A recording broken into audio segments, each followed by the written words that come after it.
कोणाला हाताला काम नव्हते अशा वेळेस छोट्याशा 1-2 रूमची सुद्धा 30,000 40,000 एवढे बिल येत होते आणि सर्वसामान्य जनतेचे कंबरडे मोडले आहे। तर आज आम्हाला या ठिकाणी या सरकारला जाब विचारायचा आहे की आज हे एवढे मोठे बिल जर वीज बिल जर येत असेल तर गोरगरीब जनता ही भरणार कशी?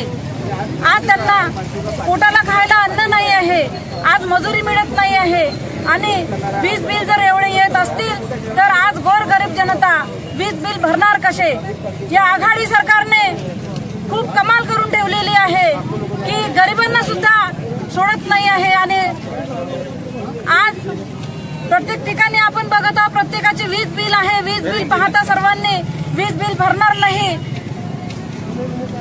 असे सर्वांनी ठरवले आहे। सरकारने सुद्धा म्हटले आहे की वीज बिल माफ करू, पण आज सरकार वीज बिल माफ करण्यास तयार नहीं है। किसानों का धंधा ध्वस्त हो गया, सेहत माल नहीं है तो बिजली के डबल बिल कहां से भरेंगे?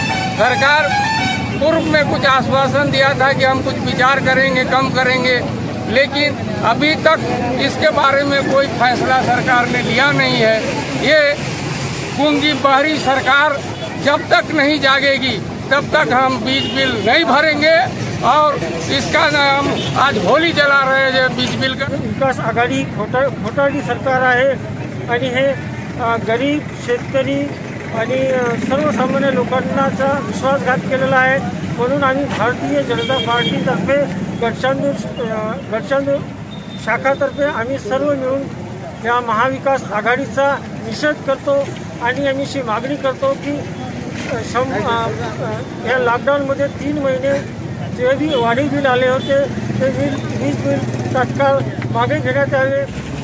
कोरोनाने थैमान घातला त्याला रोखण्यासाठी केंद्र शासनाने संपूर्ण देश लॉकडाऊन केले होते। त्या दरम्यान गोरगरीब जनतेच्या हाताचे काम निघाले होते, सर्व जनता घराच्या बाहेर निघू शकत नव्हती, त्यामुळे विद्युतचं बिल फार भरमसाठ आलं होतं। परंतु लोकांना फार रोजगार नसल्यामुळे ते बिल कुठं भरू शकत नव्हते। त्यामुळे मागील भारतीय जनता पार्टीने मागणी केली होती की या कोरोनाच्या काळातील वीज बिल माफ करावे।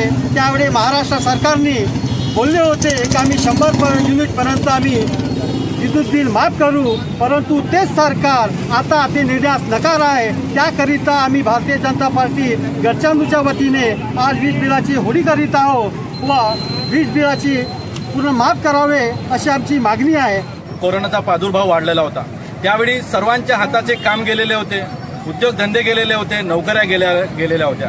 या काळामध्ये केंद्र सरकारच्या माध्यमातून जी काही मदत मिळायला पाहिजे होती ती मदत मिळाली, पण राज्य सरकारच्या माध्यमातून लोकांना एक आशा होती की त्यांनी कुठल्याही याच्यामध्ये मदत तर केली नाहीच, पण राज्य सरकार एक वीज बिल जे अनाप वीज बिल आलं, एक तर वीज बिल माफ व्हायला पाहिजे किंवा राज्य सरकारने जे सांगितलेलं होतं की आम्ही कोरोनाच्या याच्यामध्ये जे वीज बिल आलेलं आहे त्याला माफ करू, नाहीतर त्याच्यामध्ये काही युनिटपर्यंत एक सवलत देऊ की जेणेकरून लोकांना त्याच्यामध्ये भरता येईल। पण या उलट झालं की ते जे बिल होतं ते बिल परत वाढून आलेलं होतं आणि त्यावेळी महाविकास आघाडीच्या माध्यमातून सांगण्यात आलेलं होतं की आम्ही वीज बिल माफ करू आणि त्या अनुषंगाने लोकांनी वीज बिल सुद्धा भरलेले नाही। आणि आता महाऔष्णिक विभागाकडून आज जे लोकांना महावितरण विभागाकडून ज्या लोकांना त्रास होत आहे तर या संदर्भात निषेध करण्याकरता आणि जनतेची रास्त मागणी करण्याकरता वीज बिल माफ झालं पाहिजे याकरता आम्ही भारतीय जनता पार्टीतर्फे इथे आंदोलन करीत आहे।